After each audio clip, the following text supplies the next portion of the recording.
Segala puji bagi Allah yang mengatur pertemuan ini terjadi. Tidak ada pertemuan apapun tanpa izin Allah. Mudah-mudahan selain ditakdirkan bertemu juga diridhoi oleh Allah Subhanahu wa taala. Alhamdulillah, Allahumma sholli ala sayyidina. Hadirin, kejadian peperangan Palestina, Hamas lawan Israel, ini banyak sekali hikmahnya. Tidak cukup kita hanya melihat peperangan ini dari segi pemberitaan, tetapi harus kita lihat dari segala segi, terutama dari segi keimanan.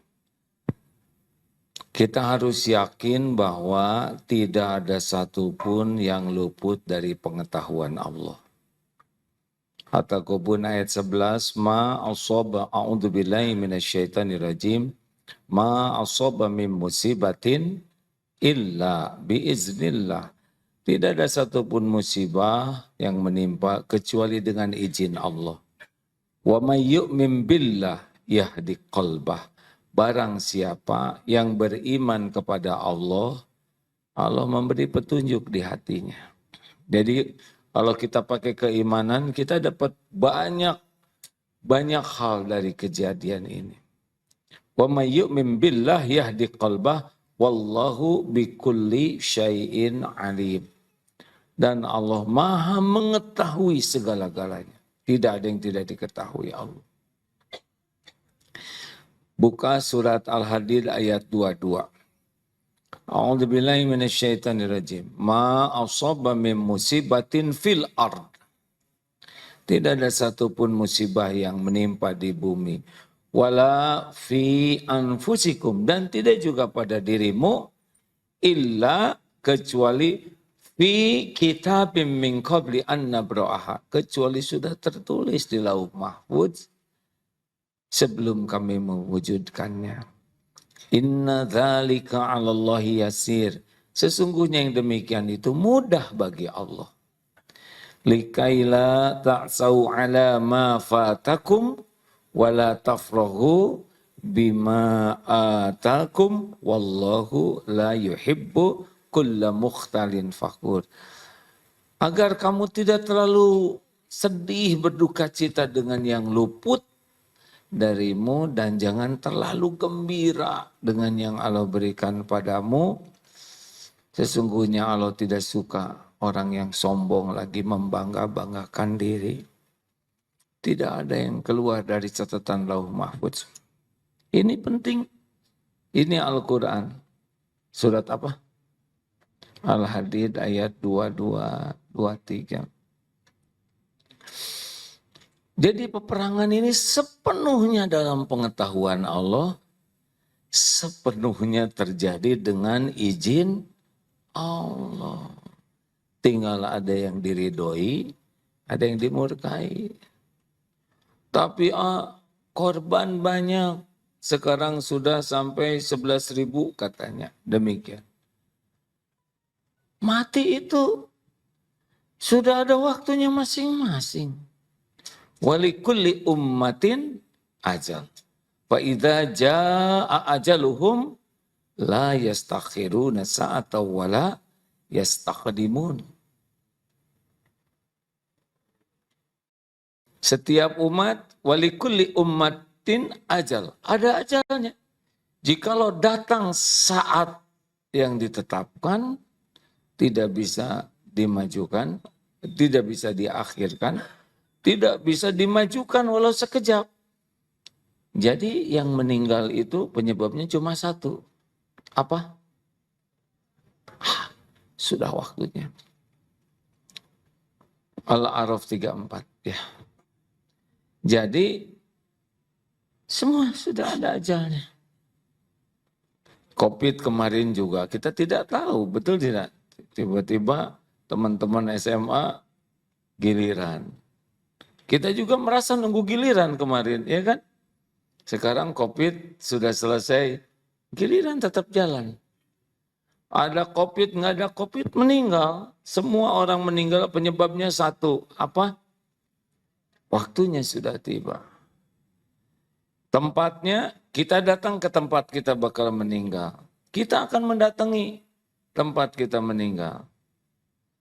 Dan caranya sesuai dengan apa yang Allah kehendaki. Jadi membahas ini, tapi orang Palestina beruntung. Orang Israel juga meninggal tetap. Walaupun nggak di peperangan, itu yakin meninggal semua itu. Tentara yang nyerbu itu meninggal. Termasuk ke Perdana Menterinya meninggal nanti pada waktunya. Tidak ada yang tidak meninggal. Dan bukan cuma di Palestina. Di sini juga giliran. Iya kan? Emang saudara bakal nyampe ke rumah? Belum tentu. Belum tentu. Itu ada yang ketabrak kereta api. Ada yang di lift. Ada yang meninggal di lift ya. Makanya jarang sekarang yang pakai lift ini. Karena, kenapa? Karena listriknya mahal. Tapi kalau meninggal jadi syuhada itu tidak meninggal dalam pandangan seperti kita pada umumnya ya. Bal ahya, mereka hidup tapi kita tidak menyadarinya. Syahid, yang anaknya meninggal orang tua ridho bekal surga juga. Jadi nggak ada ruginya. Apa sih secara syariat keuntungannya? Yang menang perang ini siapa? Pastilah orang beriman ya. Tanpa keraguan sama sekali. Secara dunianya sekarang Palestina udah menang. Satu, jadi pusat perhatian dunia. Benar? Ini yang selama ini penjajahan ini ditutup-tutupi, sekarang semua orang memperhatikan. Ini cara Allah memperlihatkan yang penjajahan. Dua, Allah memperlihatkan kejahatan, kezoliman, kebiadaban bangsa Israel. Bangsa Zionis. Sekarang sedunia melihat. Karena takdirnya sekarang zaman teknologi. Allah memperlihatkan bagaimana kebiadaban, kebianapan, pelanggaran hukum internasional. Dan ini disaksikan oleh orang-orang yang tadinya mendukung Israel, boleh jadi kalau punya hati nurani dan akal sehat tidak perlu jadi Islam untuk bisa mengetahui kebiadaban seperti ini. Benar?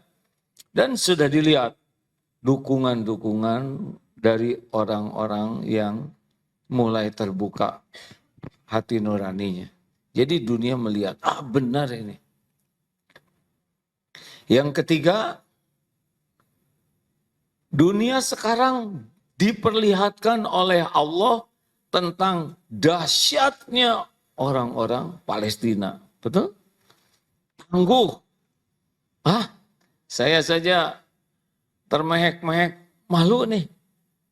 Beneran itu merata. Tidak hanya tua, sedang, pemuda, anak-anak juga tauhidnya mantap. Ciri orang tauhidnya mantap itu adalah tidak pernah bersandar kecuali ke Allah. Kita bersandar sama, tauhid kita mah kurang mantap.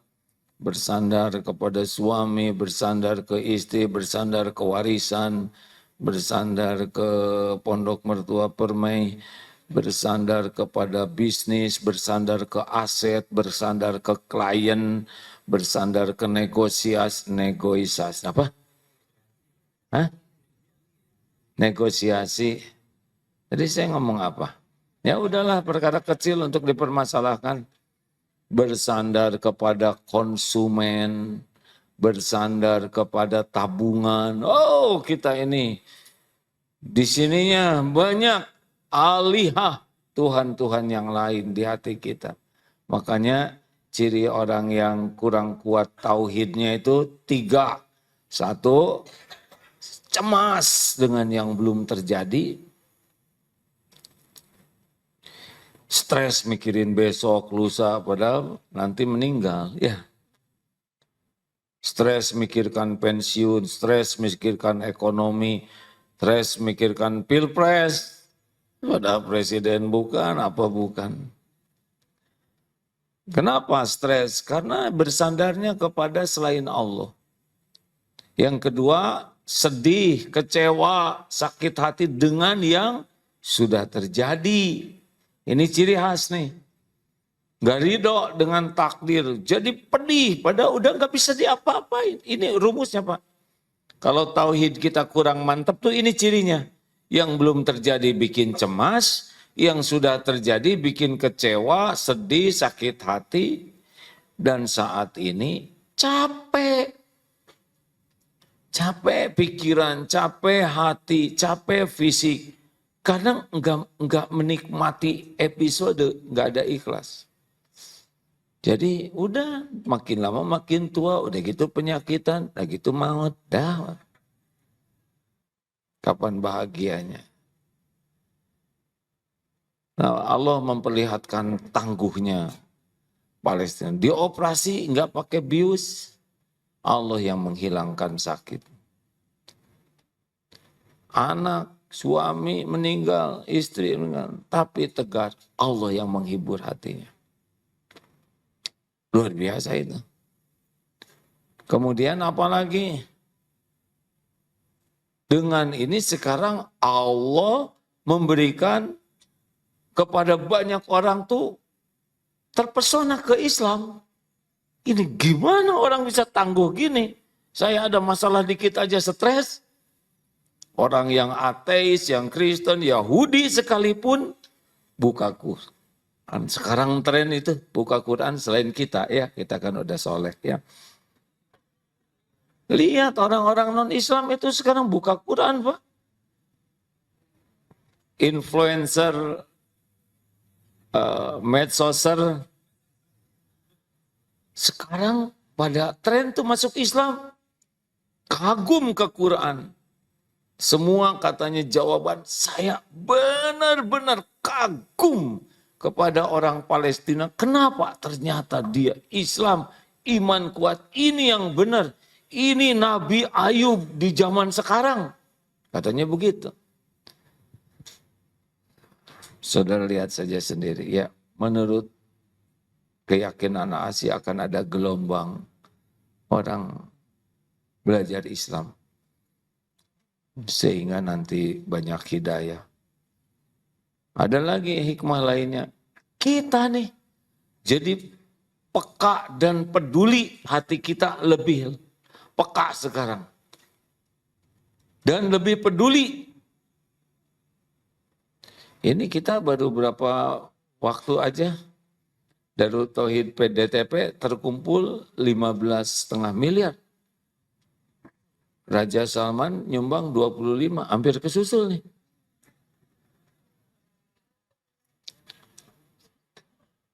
Tadi kita nitip ke Basnas 1,5 miliar supaya dikirim lewat Basnas. Ada Basnas sudah hampir 70 tadi itu terkumpul. Itu secara nasional. Nah Bapak Ibu, kita jadi rajin mendoakan, benar? Dan kita jadi terlibat aktif di dalam pembebasan Masjidil Aqsa. Yang selama ini kita tidak pernah punya waktu untuk memikirkan dan mendoakan. Ini hebat. Seakan dunia Islam sekarang dipersatukan.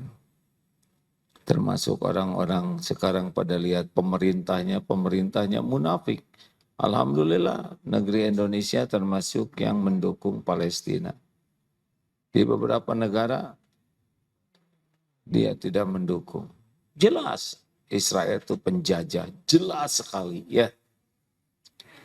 Jadi penjajah yang zolim tapi acting seperti orang yang teraniaya. Dia yang nembak, kemudian dia pura-pura luka kakinya terus minta tolong. Hakul yakin Allah akan memenangkan. Toh misalkan terbantai habis enggak akan kalah. Orang beriman tidak ada ruginya. Tidak ada ruginya. Dunia cuma sebentar saja, benar? Kita juga bakal mati. Begitu? Nah, yang kita kaji kali ini adalah mumpung Allah sedang memperlihatkan ketangguhan. Apa sih yang membuat orang tangguh? La ilaha illallah. Yang membuat orang tangguh itu adalah ketika kita bersyahadat, kalimat thayyibahnya benar-benar yakin sini. Apa kalimat tauhid? Dua itu. Ada la menafikan, illa mengisbatkan. Satu, seperti meja ini ya. Tiada, meja ini dibersihkan dari apapun. Buku, gelas, segala ini bersih. Nah itulah meniadakan. La ilaha ilah itu ha illallah. Lalu mengisbatkan, menetapkan hanya satu. Tiada ilah selain Allah. Tiada Tuhan semesta alam yang berhak disembah selain Allah. Sederhananya banyak kajian tauhid, tapi ini penting sekali adalah belajar menghilangkan di hati kita alihah. Apa alihah? Ilah-ilah.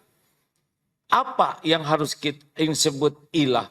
Yaitu sesuatu yang kita kagumi. Kekaguman, ini bisa jadi ilah ya. Ini tolong digaris bawahi ya. Kekaguman sehingga mendominasi pikiran, hati, perilaku kita kepada yang dikagumi ini. Sehingga kita ingin dekat, merasa bahagia bersamanya, takut jauh darinya, segalanya hanya untuknya. Nah, nya ini siapa? Teorinya Allah. Tapi prakteknya ada yang mengagumkan di hati kita selain Allah. Apa? Harta. Ada yang terkagum-kagum dengan harta. Seakan-akan dengan harta kita terhormat, dengan kekayaan kita sukses, dengan kekayaan kita akan bahagia, dengan kekayaan kita akan mulia. Tanpa kekayaan kita akan jadi hina, akan sengsara, tidak bahagia. Udah jadi itu ilah. Pasti dari bangun tidur sampai tidur lagi mikirin harta. Bekal bahagia tidak? Tidak tahu. Kalau dia ingat harta, lalu yakin yang membagikan harta inilah Allah, bahwa semua harta itu milik Allah, satu-satunya pemilik rezeki adalah Allah, Allah yang membagikannya, Allah yang melapangkan, Allah yang menyempitkan, Allah yang mengambil. Ini udah beda dengan yang tidak ada Allahnya. Jadi dia ikhtiar itu mendekat ke Allah. Dikasih dia syukur, ditahan dia sabar, diambil dia ridho. Jadi tauhid ini.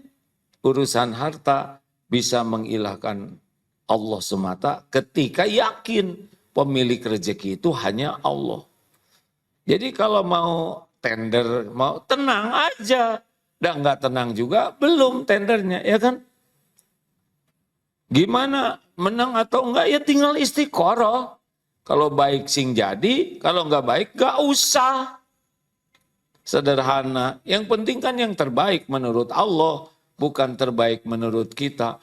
Wah, tender kalah, ya enggak apa-apa. Emang rezeki dari Allah hanya lewat tender? Halo? Enggak ngerti ya? Enggak pernah tender? Enggak apa-apa. Enggak wajib. Apa tender ember apa? Kayak dolar naik, tenang aja. Udah nggak punya dolarnya ya. Gimana nggak tenang dolar naik, terus gimana? Kan? Dari dulu juga dolar naik tetap kita kayak gini ya. Banyak cicilan, betul ya. Hadirin sekalian, ada lagi yang mengilahkan jabatan. Kasakusuk, kusek. Tos maut. Ya, qadarullah, saya menjalani dakwah ini sudah cukup lama.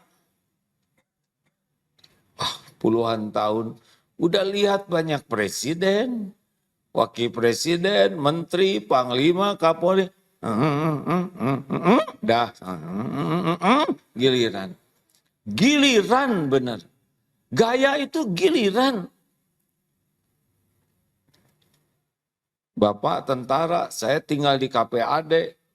Lihat tuh zaman dulu, letnan, kapten, waduh, mayor, letnan, kolonel, kolonel, udah puncaknya letkol tuh udah.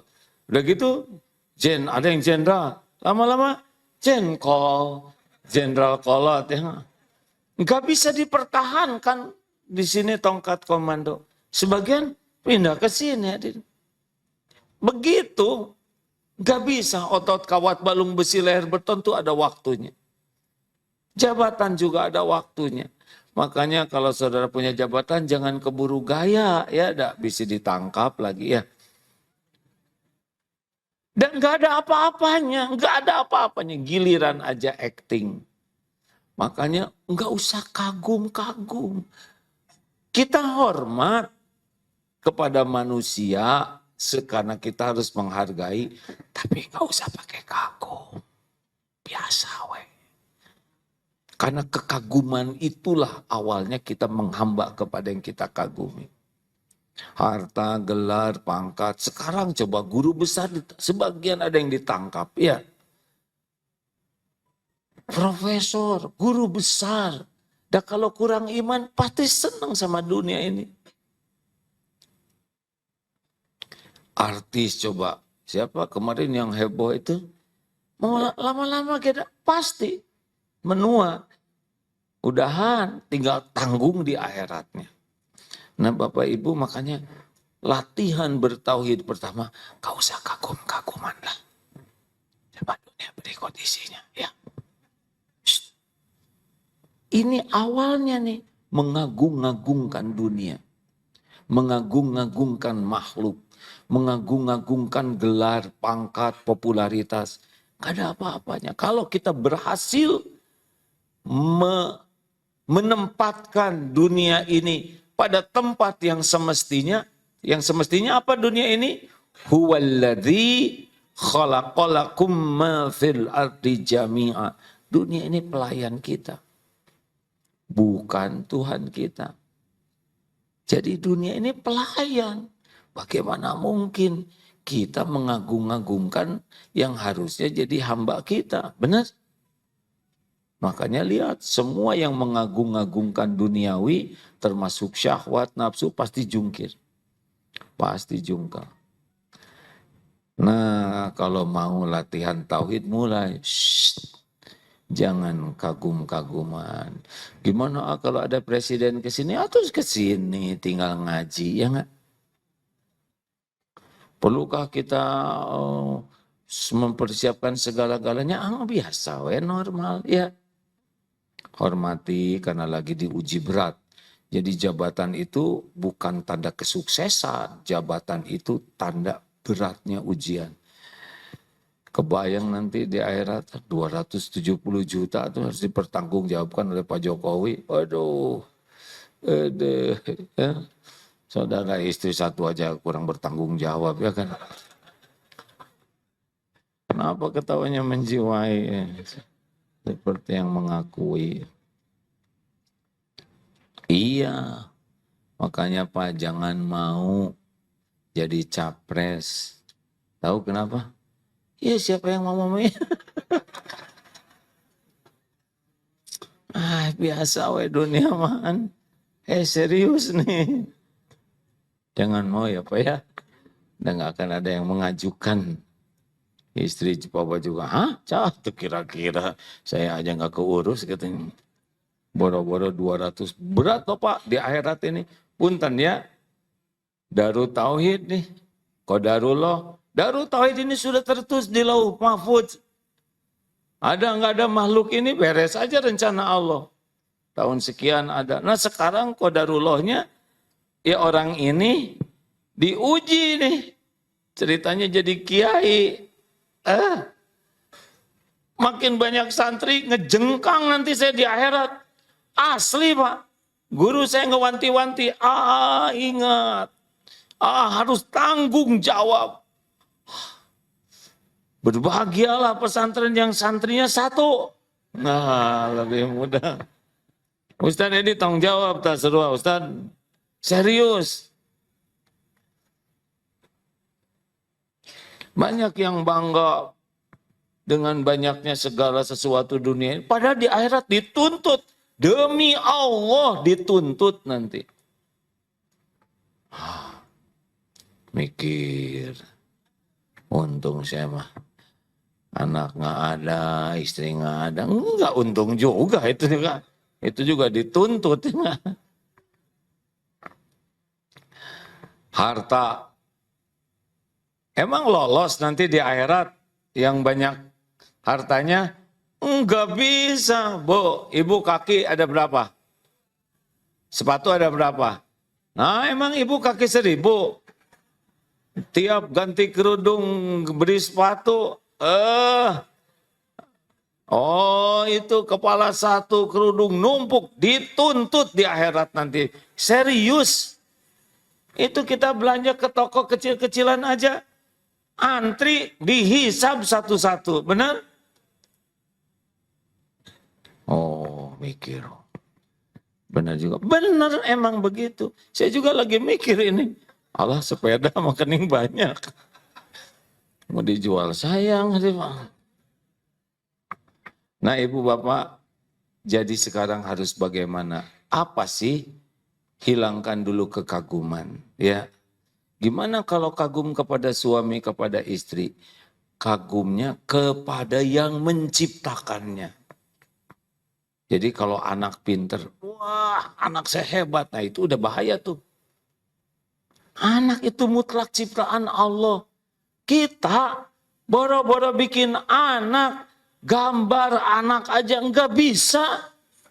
Sehelai rambut anak aja enggak bisa. Gimana menciptakan otak anak? Anak pintar Allah yang buat. Jangan terkagum-kagum kepada kepintaran. Itu Allah yang mendesain. Kagum kepada yang menciptakan otak ini. Gitu. Jadi latihan pertamanya, mata kepada ciptaan, hati kepada pencipta. Itu latihan tauhidnya begitu. Kucing. Oh, ada gambar kucing. Bagus, dipuji. Ini hebat nih yang gambar kucing ini. Keren banget, ini mirip sekali kucing. Bayangkan, gambar kucing dipuji yang gambarnya. Lihat kucing betulan, disepak itu ada. Harusnya lihat kucing betulan, Masya Allah. Lihat bagaimana kukunya, bulunya, eongannya, kumisnya. Siapa yang mendesain ini? Kan? Kalau mata lihat gambar memuji pelukisnya, mata lihat ciptaan memuji penciptanya. Itu dilatihnya begitu kalau mau bertauhid itu Pak. Gak ada satupun kecuali ciptaan Allah. Benar? Kita suka ingat ciptaan Allah kalau lihat pemandangan indah.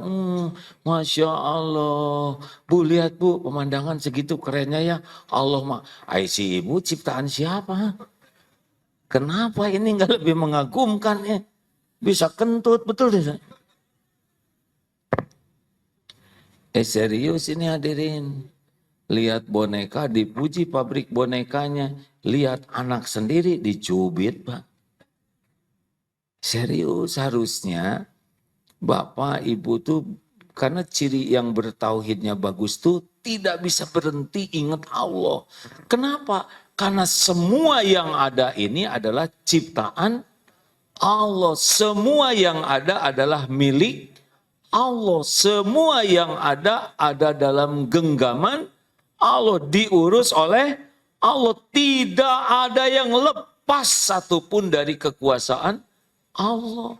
Harusnya kita ini kalau benar tauhidnya, kesulitan terbesar dalam hidup ini, sulit lupa ke Allah. Harusnya itu. Kalau tauhid kita benar tuh, udah enggak bisa lupa. Jadi misalkan ibu lihat suami, yang diingat adalah apa?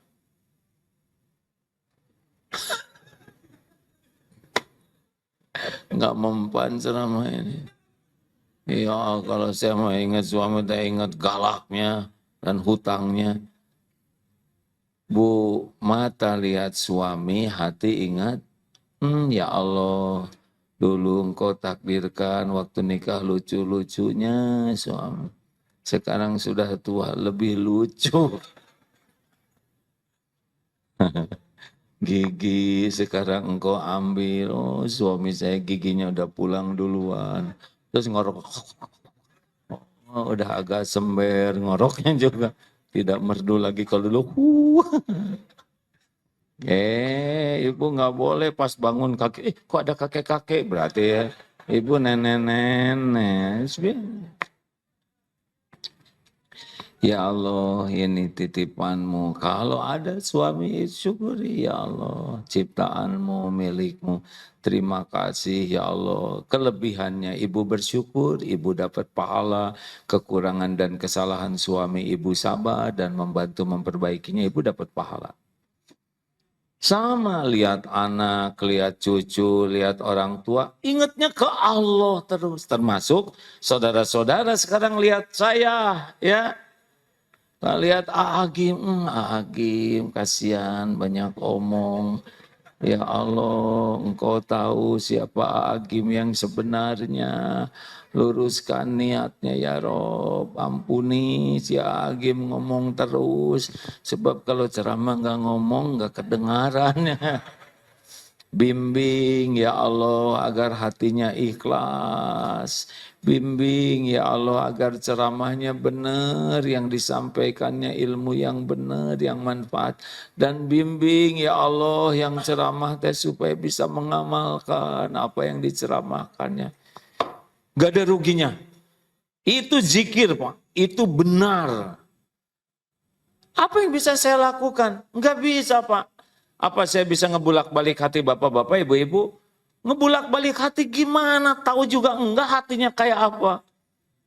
Emang saya bisa memasukkan ilmu ke bapak ibu? Enggak bisa.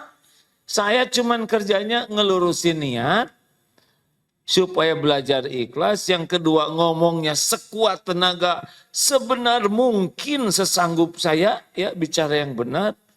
Dan yang ketiga ya berusaha mengamalkan. Cuman itu. Emang ceramah ini bisa merubah bapak-bapak ibu-ibu? Ngerubah gimana? Tahu juga enggak gimana ngerubahnya kan? Allah yang membulak-balik hati bapak ibu. Makanya kalau nanti lagi bicara di keluarga sama istri, sama suami, sama anak teh, enggak boleh terlalu dramatis gitu ya. Apa ini? Selaku orang tuh nggak usah kayak gitu. Lebay. Biasa weh. Karena yang menyolehkan anak itu adalah Allah. Kita boro-boro menyolehkan anak. Nyolehin diri sendiri aja nggak benar. Ngaku benar? Oh ini tegap. Saya boro-boro nyolehin orang lain. Nyolehin diri aja susah, pas tak terkebek nih. Makanya supaya tauhidnya bagus, lihat makhluk, apapun ingat Allah.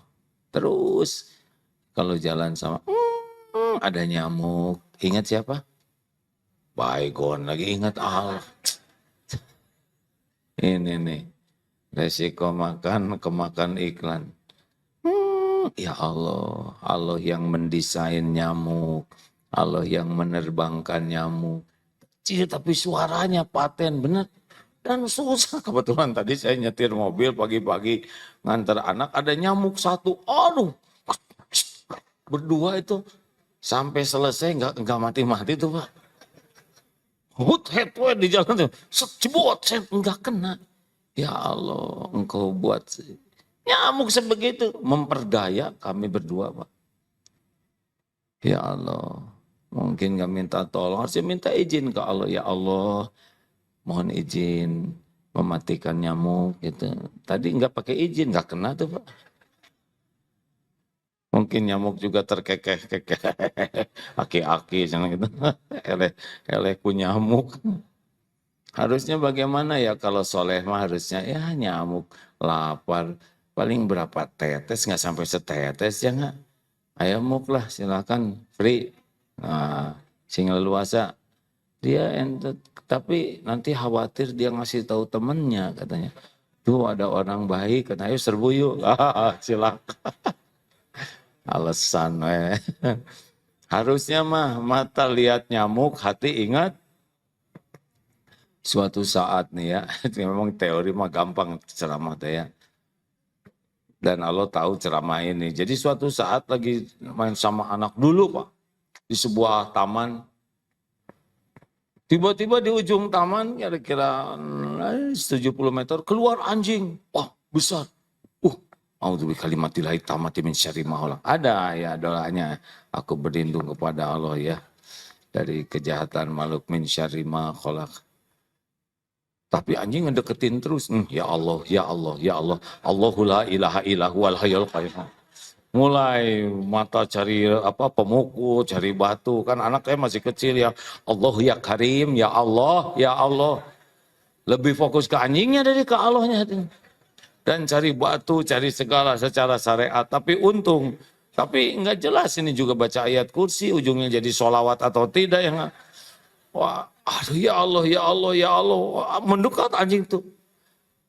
Qadarullah, wah kalau gelut, kayaknya rada kalah nih ya. Karena anjingnya besar. Tiba-tiba sudah makin dekat. Ada yang punyanya manggil. Alhamdulillah anjing berbalik. Yang punyanya juga udah tua Pak. Aduh, kumaha ya bisa nggak mengendalikan anjingnya. Harusnya jangan takut oleh anjing. Tapi takut Allah mengizinkan anjing menggigit kita. Ada bedanya tidak? Takut digigit anjing dengan takut Allah mengizinkan anjing menggigit. Ada bedanya tidak? Nah, kalau takut digigit anjing nggak ada Allahnya. Tapi kalau takut Allah mengizinkan anjing menggigit, nah itu bagian dari tauhid. Berarti anjing itu ada dalam kekuasaan Allah. Demikian pula kalau Bapak Ibu misalkan, udahlah nggak usah berbantah-bantahan, nggak usah bertengkar lah. Karena nggak bisa kita tuh membulak-balik hati orang. Kita bicara yang lempeng, jujur supaya Allah suka, plus doa Allah yang menghentikan pembicaraan, Allah yang membulak-balik hati. Ya ngerti dong Bu, saya udah menjelaskan, demi Allah saya ini jujur. Nggak usah gitu, biasa aja. Demi Allah saya tidak berbohong. Allah jadi saksi. Ya, dari dulu juga ngomong kayak gitu. Nggak usah marah. Saya nggak percaya lah Pak, nggak percaya. Ya, apalagi yang harus dikatakan, tidak memang begitu. Alasan. Saya juga udah pernah dengar ceramah si Agim tentang hari ini.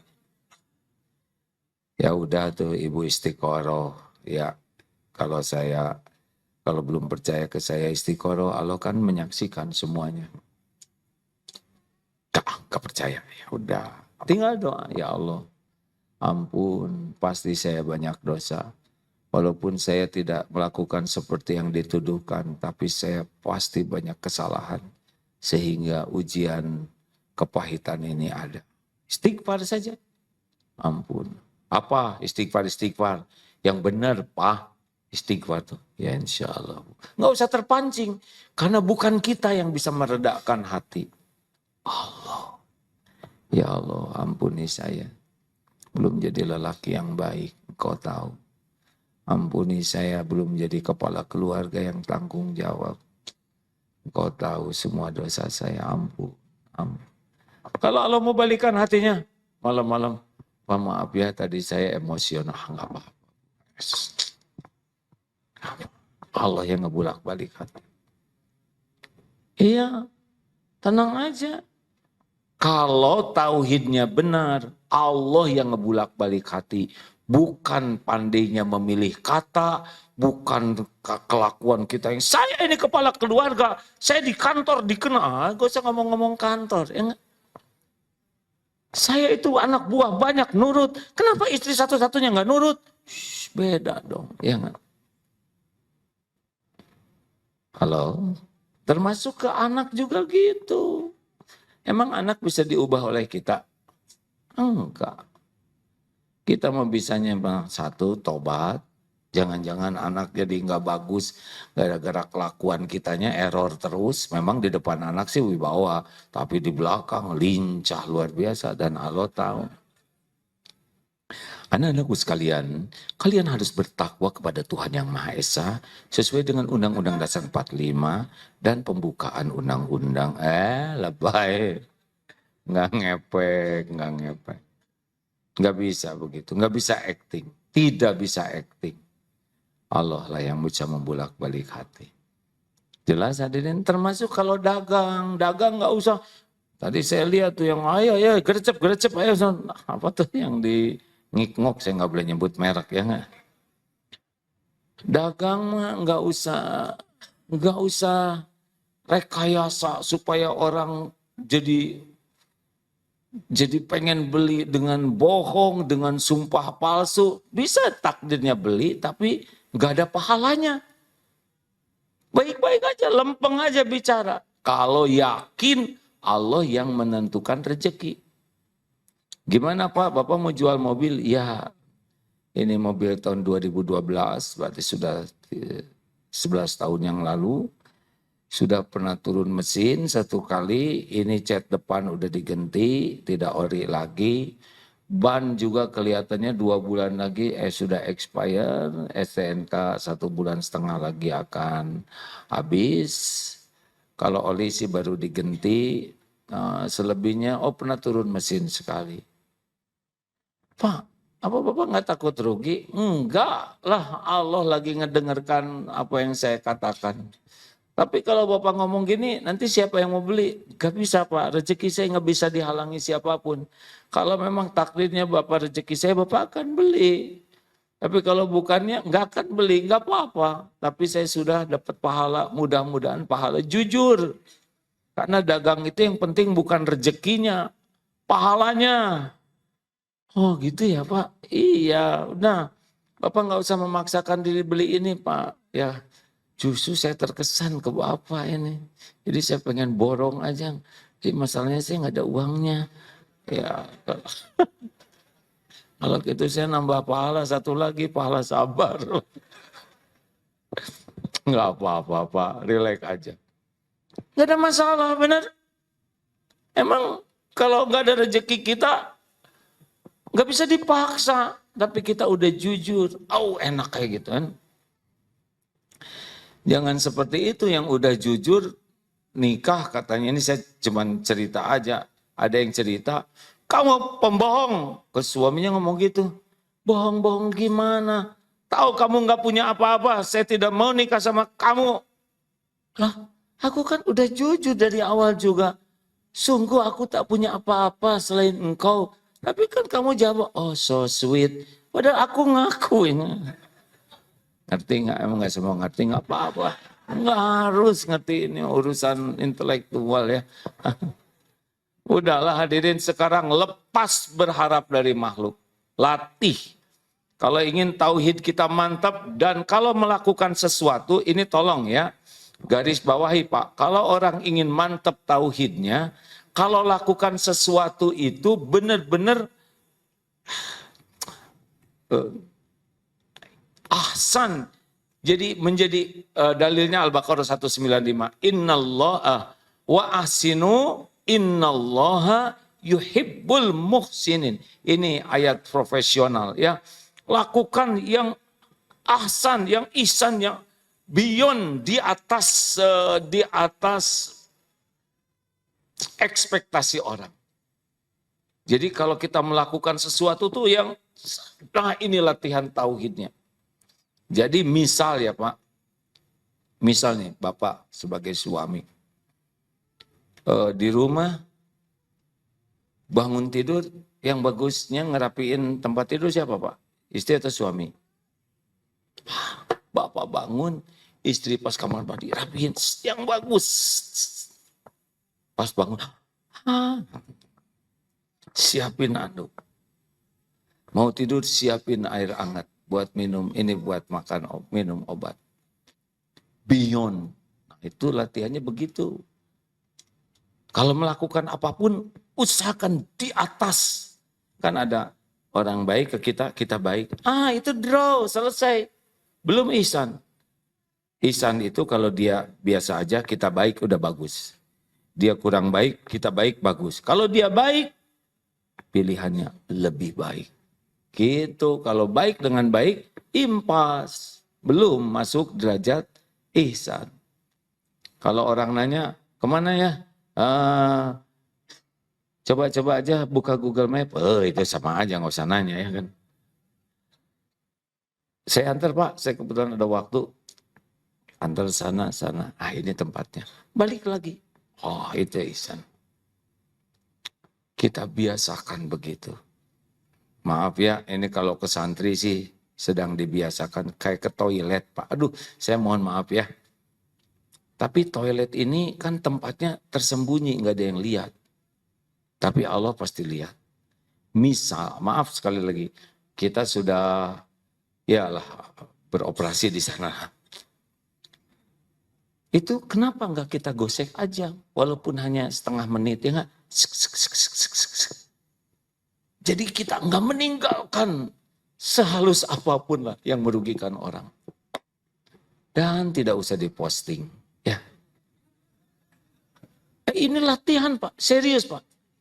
Kita bisa aja ke kamar mandi, siram, tapi mestilah ada yang tertinggal lah, walaupun tidak terlihatan. Kalau pakai mikroskop mungkin kelihatan. Kenapa kita nggak gosek? Nggak usah 1 menit, 10 detik. Kalau ada sikatnya di sana. Kalau pengen keren lagi, ada minyak wangi. Jadi yang masuk ke dalam jadi betah. Nggak usah gitu juga ya. Misalnya nggak. Kenapa? Nggak kita lap pakai tisu supaya kering ya pinggirnya itu. Kan orang nyaman, betul tidak? Ini penting hadirin. Nggak dilihat siapa-siapa, tapi Allah melihat. Nggak ada ruginya. Keset miring, luruskan. Kecil-kecil saja, tapi latihan. Karena kalau kita berbuat kebaikannya jarang, mungkin ikhlasnya sekali aja. Tapi kalau kita terus di sini baik, melangkah ke sana baik, di sini keset miring dirapikan, ada sapu terguling, dibetulkan, lihat sendal berantakan, dirapikan. Terus dengan niat, ya Allah, Engkau menyukai yang rapi, Engkau menyukai yang tertib. Terus lakukan. Mungkin ada yang riaknya, tapi mungkin juga ada yang ikhlasnya, benar? Kalau terus menerus kita melakukan kebaikan, dan kita usahakan beyond, di atas ekspektasi orang. Dan kita tidak untuk dinilai baik. Perlukah kita dianggap sebagai orang baik? Nggak ada yang jawab. Tapi saya tidak boleh berharap dari makhluk. Kalau saya berharap jadi saya kecewa. Cuman gimana gitu ya, adab. Perlukah kita dianggap sebagai orang baik? Yang benar. Kenapa tidak? Yang perlu itu jadi orang baik. Emang orang berbuat baik bisa tidak ikhlas? Oh iya, berbuat baik ingin dianggap sebagai orang baik. Berbuat baik supaya dia jadi baik ke kita. Nggak ikhlas. Nanti aneh pada saya itu ikhlas, tapi dia nggak berterima kasih. Nggak ikhlas. Ada yang berbuat baik supaya dia tidak berbuat jelek ke kita. Nah, kasih aja supaya dia nggak ngerugiin kita. Itu juga termasuk belum ikhlas. Ada lagi yang terburuk, berbuat baik untuk menjerat orang supaya hutang budi. Jadi biasanya cukong-cukong yang tidak beriman itu ngasih uang terus ke aparat, ke siapa ya enggak? Nah terus nanti giliran dia berbuat salah nggak berani nangkap. Nggak bagus. Kalau kita berbuat baik, selesai dengan berbuat baik itu udah selesai. Kita berbuat baik berarti inilah rezeki kita. Kita bisa berbuat baik. Udah itu, udah selesai itu, udah lupa. Karena udah urusan Allah. Kita tidak usah nyebut-nyebut, tidak usah nunggu orang berterima kasih, tidak usah nunggu orang balas budi. Gimana sih udah berbuat baik, kemudian dia nggak menghargai. Ya itu mah bukan urusan kita. Ya. Urusan kita berbuat baik, diterima Allah, udah selesai. Ya saya udah berjuang, tapi saya nggak dihargai. Saudara sakit hati, berarti nggak ikhlas. Orang ikhlas tuh orang yang paling ringan dalam hidup ini, nggak ada beban. Enggak, datang nggak dihormati, ya nggak apa-apa. Nggak disalamin, ya nggak ada masalah, tinggal kita yang salam ya. Nggak dipersilakan ya, kalau memang harus masuk, masuk. Tas kita nggak dibawain ya bawa sendiri. Kenapa ribet amat? Ribet itu karena berharap dari makhluk. Betul? Ingin disebut oh suami idaman, ya nggak usah ngidam-ngidam apa. Nggak usah ngarap-ngarap orang memperlakukan kita spesial. Apa? Emang kita layak dihargai gitu? Kalau dibuka aib, Pak, kita tuh diludahin, Pak, aslinya. Beneran. Ini aja rebutan. Oh, Agim salam Agim, karena nggak tahu aib saya. Kalau teman gitu. Halo? Jangan GR, ya. Lempeng, lakukan yang terbaik lillahi ta'ala. Udah merdeka hidup ini.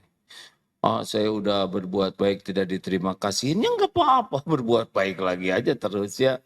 Nanti dia jadi manja dong, enggak, nanti Allah akan membuat semuanya. Kalau diterima oleh Allah bakal enak. Nah hadirin sekalian, ayo latih supaya berbuat itu benar-benar lillahi ta'ala. Bu, kenapa ibu makan? Karena apa? Lapar. Kenapa ibu minum? Karena haus. Kenapa ibu tidur? Karena persis kucing atau iya kan? Kita gimana? Lah kita mau ibadah. Kenapa makan? Karena saya harus kuat ibadah. Ya Allah, saya makan niat semoga tubuh ini jadi kuat supaya bisa mengabdi padamu. Kenapa saya tidur? Ya Allah, saya istirahatkan tubuh titipanmu ini semoga besok lebih kuat lagi saya mengabdi padamu. Kenapa ngantar anak ke sekolah? Ya Allah, anak ini amanah darimu. Semoga dengan seperti ini anak bisa mendapatkan contoh yang baik untuk keluarganya nanti. Kenapa berbuat baik ke istri walaupun istrinya misalkan rada galak? Ya karena Allah nyuruh kita baik, sebaik-baik lelaki adalah lelaki yang paling baik ke istrinya. Ya tapi nggak diterima kasihnya nggak ada masalah, terus aja baik ya. Gitu Pak. Jadi nggak ada ribetnya. Coba ini tes terakhir. Bapak-bapak jangan langsung soleh, asli dulu ya. Kalau kerja gajinya kecil. Semangat tidak kerjanya? Jujur. Jujur, jangan semangat tidak yang asli dulu. Tidak. Kalau kerjanya tidak semangat, hasil kerjanya baik atau jelek. Nah, kalau hasil kerjanya jelek, dipuji atau dimarahin oleh atasan? Dimarahin. Kalau dimarahin terus, maunya ngantor atau bolos? Bolos. Kalau rajin bolos, naik pangkat atau dipecat? Tuh awalnya dari awal tuh. Hanya hitung-hitungan duit, benar? Lakukan aja yang baik, sing ikhlas. Kalau episodenya di sini, Allah udah tahu keperluan kita, tapi saya gajinya cuma segini. Coba lakukan sing ikhlas yang bagus. Ya, ya Allah saya bekerja karena Engkau. Saat ini saya takdirnya di sini dan 3 juta, pengeluaran 5 juta, tekor 2 juta ya Allah. Tapi saya belum ada pekerjaan yang lain. Saya lakukan ini karena saya tahu ini halal. Ya Allah hanya Engkau yang mencukupi. Lakukan yang bagus. Boleh jadi nanti si bosnya dibalikan hatinya oleh Allah. Ini karyawan saya ini keren banget. Kerjanya bagus, gak banyak bicara, ibadahnya bagus. Kemudian setiap mengerjakan sesuatu di atas ekspektasi saya. Saya menaikkan pangkatnya, tapi di tempat kerja ini cuma 2 antara dia dan saya. Ya gak? Kalau dia jadi atasan saya gimana? Dia bisa telepon temannya tuh.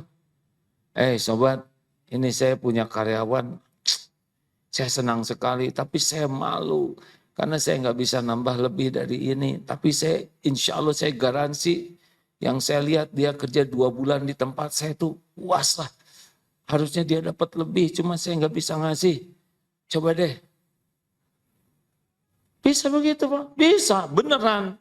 Ya juga pernah ada seseorang, ini anaknya baik, kerjanya bagus, ibadahnya bagus, gak banyak bicara. Dan tawadu, padahal ilmunya, pengalamannya banyak. Kalau ada yang teman A punya, saya yang garansinya insya Allah gak kecewa. Saudara bukan, apa bukan, ikut menggaransi. Dan yang ngegaransi ini juga orang baik. Coba itu. Kenapa? Karena emang kerjanya gak hitung-hitungan. Pol sebagai amal soleh, Allah yang ngebulak-balik. Gitu tauhid itu. Jadi enggak capek di sini tuh, enggak tertekan. Begitulah hadirin sekalian. Ada pertanyaan? Ada pertanyaan tidak? Jangan suka membebani orang lain hidupnya.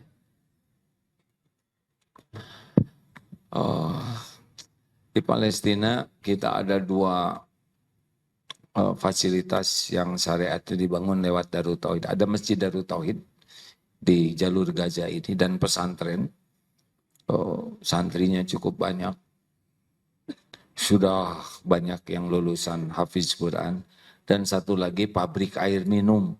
Mungkin satu-satunya di jalur Gaza pabrik air minum yang setiap hari bisa mensuplai minimal ada 8 truk. Tapi kita baru punya 2 truk. Dan satu lagi tapi di luar jalur Gaza yaitu di penampungan pengungsi di perbatasan Jordania. Ada 40 titik kita dititipi oleh Allah 1 mobil klinik keliling. Jadi puskesmas keliling. Ada dokter, ada perawat, ada obat-obatan yang keliling ke tempat-tempat pengungsian yang sekarang juga sama beratnya. Yang 2 itu kita tidak tahu keadaannya sampai sekarang. Bang Onimnya sudah ke sini. Tapi Allah Maha tahu masjid itu seperti apa. Kalau emang rusak nanti bangun lagi. Kalau saudara tertarik untuk terus tiap bulan, sekali bergerak mobil klinik itu tidak banyak sih untuk obat-obatan dan dokter dan semuanya itu habis 20 juta sekali keliling. Dulu ada 3 mobil, 1 Uni Emirat Arab atau 1 lagi mana. Sekarang yang 2 sudah tidak ada, yang tinggal dari Darut Tauhid ini 1 di sana. Mudah-mudahan nanti kita bisa bantu sana ya. Mana qasad shadaqatun min mal, tidak akan berkurang harta dengan sedekah. Jadi jangan ragu-ragu. Dan sedekah itu jangan sekali ya. Makanya disebut orang yang bertakwa itu sesudah iman, sholat adalah alladzina yunfikuna fis-sarra'i wad-dharra. Senang berinfak dalam lapang dan sempit. Ciri orang bekal bahagia itu iman kepada yang gaib, sholat dan infak. Ini fondasinya. Yakin, sholat, sedekah. Baru sesudah itu ada wal kadhiminal ghaid, menahan amarah, memaafkan, berbuat baik. Tapi pilarnya sedekah. Makanya dalam segala kesempitan juga tetap sedekah. Ya. Jam 1 sudah hadirin. Mohon maaf saudara, sudah saat ya. Bagi Bapak Ibu yang memerlukan DT Fresh, ini DT Fresh ini.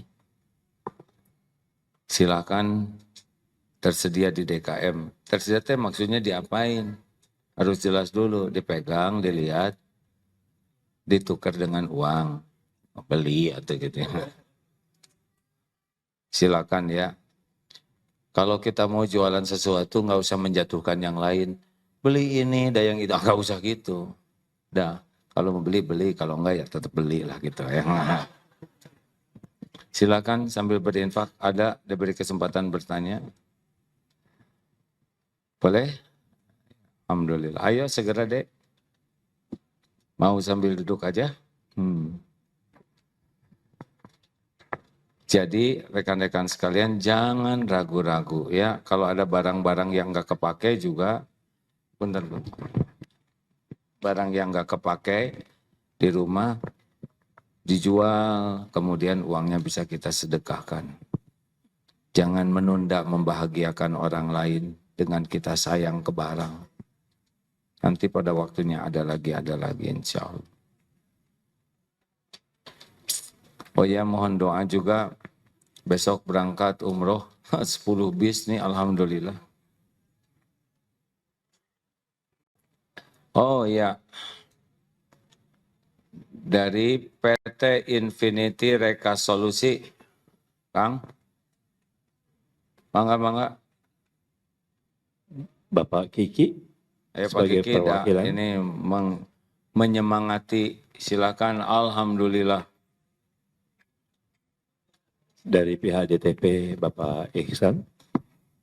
Terima saya aja kalau Palestina mau Pak Kiki, ayo. Mana siapa? Terima kasih ini sahabatku sekalian dari PT Infinity Reka Solusi ini, donatur DT Peduli, menitipkan 200 juta rupiah. Alhamdulillah, terima kasih Pak. Semoga amanahnya ini saya sampaikan kepada yang berhak. Alhamdulillah, jazakumullah khair. Mudah-mudahan jadi kebaikan bagi perusahaan, semua karyawan, dan juga bagi saudara kita di Palestina. Saya terima amanahnya ya. Nuhun. Aduh, nuhun. Masya Allah. Alhamdulillah, jazakallah khair. Alhamdulillah, 100, 200, terus jadi banyak, sedikit demi sedikit sudah terkumpul, 15,5 miliar, Alhamdulillah. A'udzubillahi minasyaitonirrajim, bismillahirrahmanirrahim. Alhamdulillahi rabbil alamin, ar-rahmanirrahim, maliki yaumiddin. Iyyaka na'budu wa iyyaka nasta'in, ihdinas siratal mustaqim. Siratal ladzina an'amta 'alaihim ghairil maghdubi 'alaihim waladdallin. Amin ya rabbal alamin ya Allah. Allahumma salli ala sayyidina Muhammadin wa ala alihi wa ashabihi ajma'in. Duhai Allah yang Maha menatap, berkahi majlis ini ya Allah. Allahumma inna nas'aluka imanan kamilan.